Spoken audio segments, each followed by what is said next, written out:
I've never really dealt with such severe staghorn algae before. Algae fun, you know, these are opportunities to learn, aren't they? At the end of the day, try not to get upset about algae. It's there as a lesson. Hi everyone, and welcome to a new video.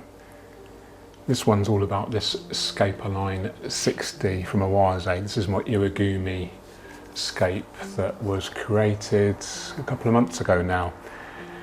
And I'm still getting some pretty severe algae issues. It might look quite nice now from a distance, but rest assured when you get up close, there's a lot to see in terms of algae. In particular, I've got this really aggressive staghorn algae, and it's actually starting to kind of build up on the Eliocharis, the hairgrass lawn.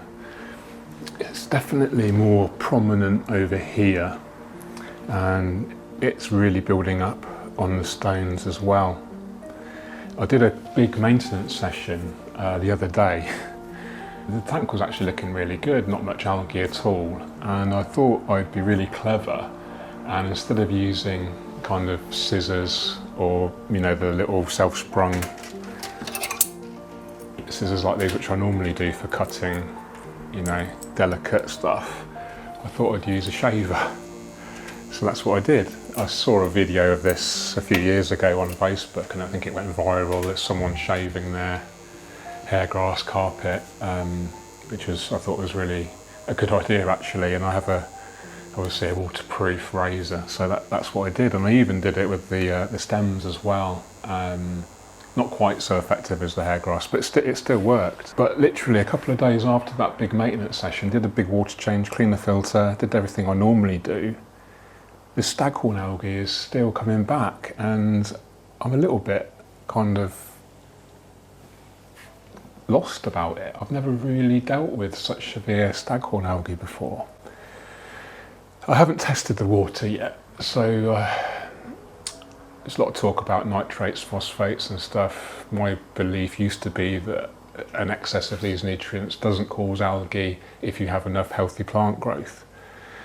But I guess if the ratios are so off and there's a few other factors at play, then it can trigger these algae issues. There's lots of anecdotal evidence about what triggers actual staghorn, but I don't actually know the real facts. So I think I'm just going to have to carry on dealing with it, and hopefully it will eventually be controlled to the point where it doesn't actually look too bad. Yeah, today's video we'll talk about what we do about this algae. I'm going to use the APT fix again. I'm actually going to clean the inside of the filter. I don't think it's been cleaned, actually, the internals of the filter, for over a year. There is anecdotal evidence that the build-up of organic waste can trigger algae blooms as well. Interesting, there's no BBA in here anymore, blackbeard algae, just really the staghorn. We've got some standard kind of green dust algae that builds up on the glass, that's no problem. But over here, it's just really, really relentless. I wonder if it's like where the plants have been kind of damaged a bit with the razor, and when you damage plant tissue it kind of leaks chemicals which basically attract the algae. So maybe I should have used sharp scissors after all rather than a razor. Let me know what you think in the comments. The shrimp are breeding great. I'm still kind of tempted to put fish in here, not sure. Got a thing about neon tetras, but I'm not sure how comfortable they'll be in such an open tank. Again, open to ideas for fish stocking, of course. There are some really interesting coloured shrimp in here. I've got yellow and red, but I think they've been crossbreeding, and there's this really dark brown one in there. I wonder if I can get some footage of it. It's really stunning, actually. I've never seen anything like it. Yeah, we'll have a look. Hopefully it'll pop out later. So, we'll do a regular maintenance session on this, use the APT fix, clean the filter, clean the hoses, clean the glassware, do the usual stuff, big water change, and then I'll maintain the other Scapeline as well. That's also got staghorn algae not quite so bad. It's more like filamentous algae in here, but that's another story. Maybe do a separate video on that.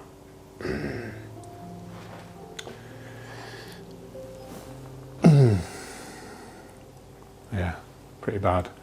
So, algae fun, you know, these are opportunities to learn, aren't they? At the end of the day, try not to get upset about algae. It's there as a lesson. Okay, let's get maintaining.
That's the tank maintained.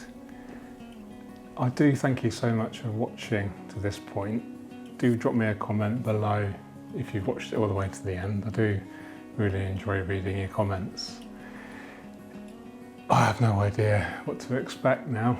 Is the staghorn going to go away? Is other algae going to show its face?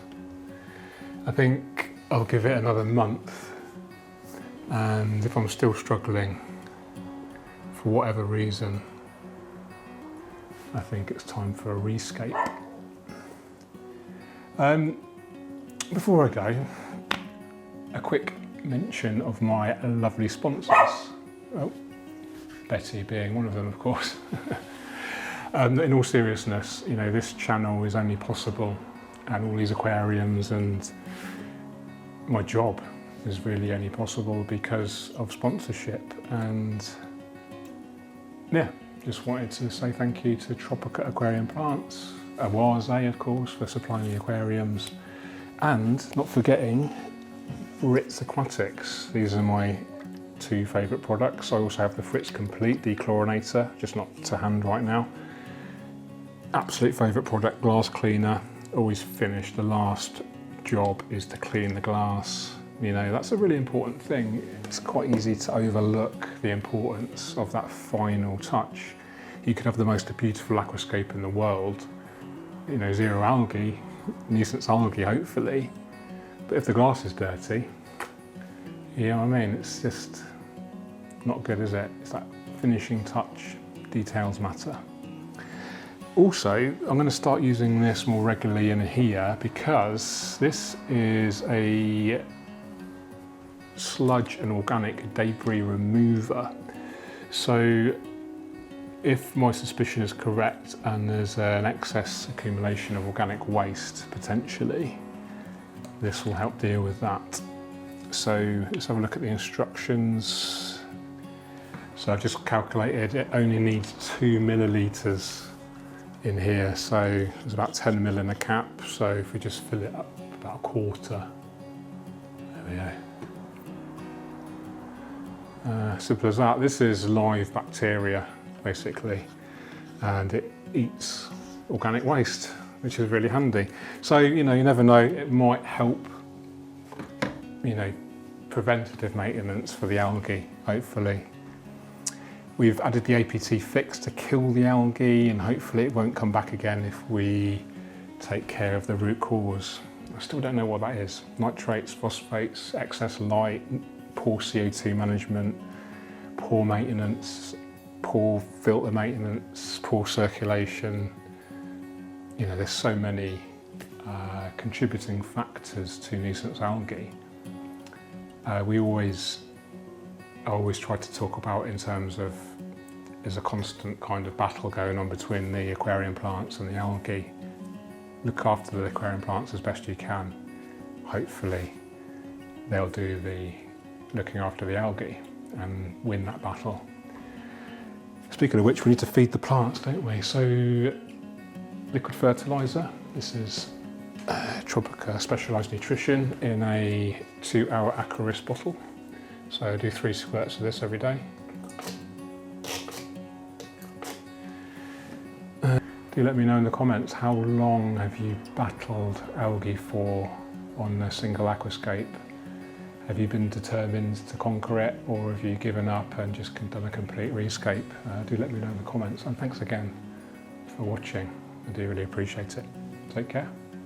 See you in the next video, which will be potentially recorded tomorrow. I have Ty Streetman coming over and Alex Bell, who's a very skilled photographer.